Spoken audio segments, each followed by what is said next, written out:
Okay, we'll start with this one.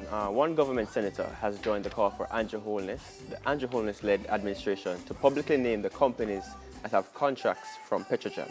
Furthermore, Don Webby wants all Petrojam funds that were used for personal benefits to be repaid, including those used for the former minister's birthday cake and party.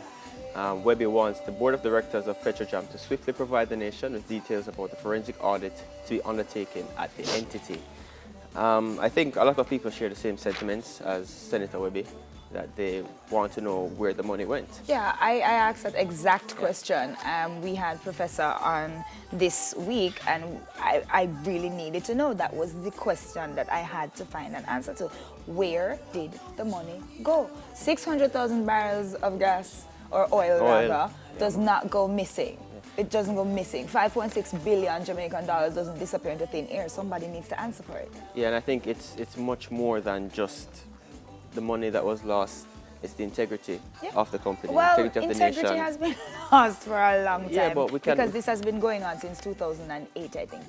So we kind of need to. But even the man on the street, like I remember, I was downtown. A tax officer the other day. The man said to me, "Bridget, I don't want to know where the money is going now, because it's all of us. It doesn't matter if you're a senator, if you work in public sector, private sector, if you sell goods on the street, you want to know. And at the end of the day, when things go missing and money has to be made, who for pocket it come out of? Taxpayers. Exactamundo. So that's what's been going on there. Next up, Petrojam isn't the only company under fire this week. No. The luxury line Prada, I don't own anything Prada, but they've been accused of, you guessed it, racism, after using blackface style imagery in more than one of its New York City storefronts and online. As part of a new holiday marketing campaign, Prada featured monkey-looking trinkets with exaggerated red lips. Photos of the display brought fierce backlash on social media and prompted the company to get rid of the items. Daniel Belton, editor-in-chief at The Root, explains blackface has been historically used to dehumanize black people over and over. And it's mystifying how no one from Prada thought there was anything wrong with it. The store issued an apology and pulled the images in the campaign. That's the history of it. They issue an apology, they pull the campaign, and then everybody goes back to normal. These things, I'm sure, are run past focus groups before they're done. Over and over. And if the focus groups don't have anything to say, actually, first of all, who's in the focus groups? That's what we need to establish. And who are they selling to? Their primary customers are not black. Yeah, my dear, let me tell you this. I think it's a marketing strategy for some of these people. You know why? Because it happens so often. Yeah. You know, when it happens, and then you see they put it out, apology, pull the campaign. But what people don't see is the attention that the company has already garnered from it. Yeah. And with social media now, you can track where the conversation goes. Right. So when your company isn't in the limelight, you do something, and then everybody remembers it. H&M.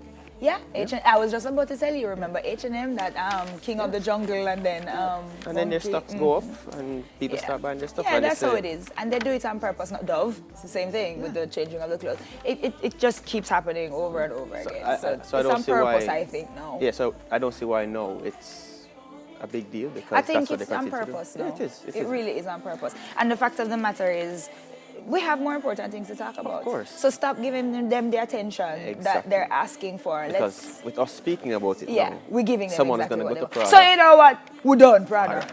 Let's hop over to one of my favorite islands, the Spice Island of Grenada, where police have declared a zero tolerance, I was about to say Zozo, a zero tolerance policy on the use of pyrotechnic materials such as firecrackers, scratch bombs, sparklers, and other similar explosives during the Christmas season.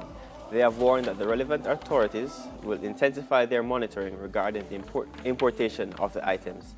It's a criminal offense for anyone to use, deal, sell, or purchase these explosives without the appropriate licenses. So question, that not illegal everywhere, like yes or no? Well, I thought so. And I think I know every Christmas, my ear clappers and see fireworks and all them somewhere. As December starts, I remember the first day of December, I'm here.